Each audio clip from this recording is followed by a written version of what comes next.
بسم اللہ الرحمن الرحیم۔ آپ سب سے ریکویسٹ ہے کہ میرے ساتھ مل کے پڑھیے الصلاۃ والسلام علیک یا رسول اللہ وعلی آلک واصحابک یا حبیب اللہ۔ السلام علیکم مائی یوٹیوب فیملی، کیا حال ہے جی؟ امید کرتی ہوں کہ آپ سب ٹھیک ٹھاک خیر و عافیت سے ہوں گے۔ اللہ پاک آپ سب کو ٹھیک ٹھاک خوش باش رکھے رمضان کے صدقے۔ اور آج پھر جو سبسکرائبر نیو آئے ہیں، اللہ پاک ان سب کی تمام پریشانیاں دور فرمائے، اپنے سوا کسی کا محتاج نہ کرے۔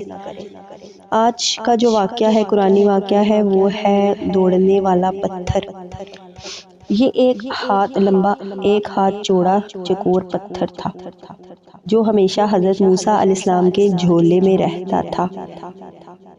اس مبارک پتھر کے ذریعے حضرت موسیٰ علیہ السلام کے دو معجزات کا ظہور ہوا، جن کا تذکرہ قرآن مجید میں بھی ہوا۔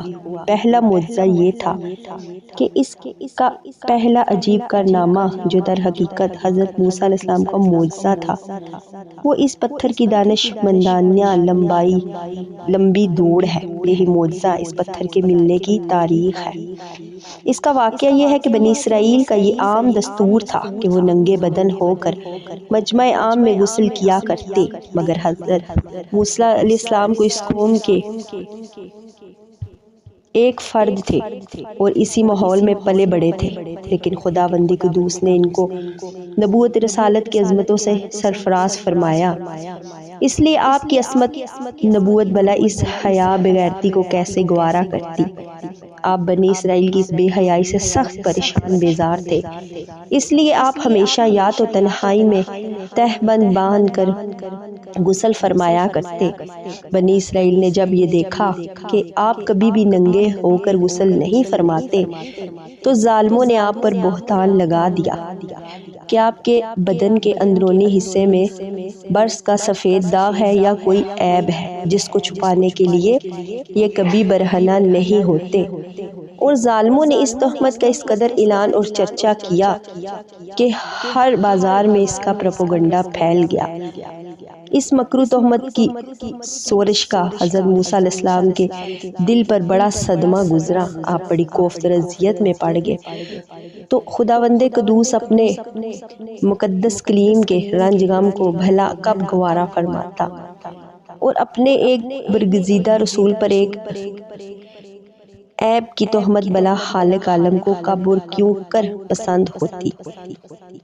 اللہ پاک نے آپ کی براعت اور بے عیبی ظاہر کر دینے کا ایک ایسا ذریعہ پیدا فرما دیا کہ بنی اسرائیل کے پروپیگنڈوں اور ان کے شکوک شبہات کے بادل چھٹ گئے۔ آپ کی براعت اور بے عیبی کا سورج روشن کی طرح آشکار ہوا، اور یوں ہوا کہ ایک دن آپ پہاڑوں کے دامنوں میں چھپے ہوئے ایک چشمے پر غسل کے لیے تشریف لے گئے۔ یہ دیکھ کے کہ یہاں دور دور تک انسان نہیں، آپ اپنے تمام کپڑوں کو ایک پتھر پر رکھ کر برہنہ بدل ہو کر غسل فرمانے لگے۔ غسل کے بعد جب آپ لباس پہننے کے لیے پتھر کے پاس پہنچتے تو کیا دیکھا؟ وہ پتھر آپ کے کپڑوں کو لیے ہوئے سرپٹ بھاگا چلا جا رہا ہے۔ یہ دیکھ کر حضرت موسیٰ علیہ السلام بھی اس پتھر کے پیچھے پیچھے دوڑنے لگے، یعنی اے پتھر میرا کپڑا مجھے دے دے، اے پتھر میرا کپڑا مجھے دے دے۔ مگر یہ پتھر برابر بھاگتا رہا، یہاں تک کہ شہر کی بڑی بڑی سڑکوں سے گزرتا ہوا گلی کوچوں میں پہنچ گیا، اور آپ بھی برہنہ بدن ہونے کی حالت میں برابر پتھر کو دوڑاتے چلے گئے۔ اس طرح بنی اسرائیل کے ہر چھوٹے بڑے نے اپنی آنکھوں سے دیکھ لیا کہ سر سے پاؤں تک آپ کے مقدس بدن میں کہیں بھی کوئی عیب نہیں، بلکہ آپ کے جسم اقدس ہر حصہ حسن جمال میں اس قدر کمال کو پہنچا ہوا ہے کہ عام انسانوں میں اس کی مثال نہیں۔ چنانچہ بنی اسرائیل کے ہر فرد کی زبان پر یہی جملہ تھا کہ خدا کی قسم موسیٰ بالکل بے عیب ہے۔ جب یہ پتھر پوری طرح حضرت موسیٰ علیہ السلام کی برات کا اعلان کر چکا تو خود بخود ٹھہر گیا۔ آپ نے جلدی سے اپنا لباس پہن لیا اور اس پتھر کو اٹھا کر اپنے جھولے میں رکھ لیا۔ ترجمہ کنز الایمان: اے ایمان والو، ان جیسے نہ ہونا جنہوں نے موسیٰ کو ستایا تو اللہ نے اسے بری فرما دیا اس بات سے جو انہوں نے کہی، اور موسیٰ اللہ کے یہاں آبرو والا ہے۔ دوسرا معجزہ یہ ہے کہ میدان طی میں اس پتھر پر حضرت موسیٰ علیہ السلام نے اپنا عصا مار دیا تو اس میں سے 12 چشمے جاری ہو گئے، جس کے پانی کو 40 برس تک بنی اسرائیل میدان طی میں استعمال کرتے رہے، جس کا پورا واقعہ پہلے گزر چکا ہے۔ قرآن مجید کی آیت ہے کہ میں پتھر سے، یہی پتھر مراد ہے۔ معجزات کے منکرین جو ہر چیز کو اپنی ناقص عقل کی اینک سے دیکھا کرتے ہیں، اس پتھر سے پانی کے چشموں کا جاری ہونا محال قرار دے کر اس معجزے کا انکار کرتے اور کہتے ہیں ہماری عقل اس کو قبول نہیں کر سکتی، اتنے چھوٹے سے پتھر سے 12 چشمے کیسے جاری ہو گئے؟ حالانکہ یہ منکرین اپنی آنکھوں سے دیکھ رہے ہیں کہ بعض پتھروں میں خداوند تعالیٰ نے یہ تاثیر پیدا فرما دی کہ وہ بال مونڈتے ہیں، بعض پتھروں کا یہ اثر کہ وہ سر کو تیز اور ترش بنا دیتے ہیں، سرکے کو تیز اور ترش بنا دیتے ہیں۔ بعض پتھروں کی یہ خاصیت ہے کہ وہ لوہے کو دور سے کھینچ لیتے ہیں، بعض پتھروں کی سے موذی جانور بھاگ جاتے ہیں، بعض پتھروں سے جانوروں کا زہر اتر جاتا ہے، یعنی بعض پتھر دل کی دھڑکن کے لیے ہیں، بعض پتھروں کو آگ نہیں جلا سکتی نہ گرم کر سکتی ہے، بعض پتھروں سے آگ نکل پڑتی ہے، بعض پتھروں سے آتش فشاں پھٹتا ہے۔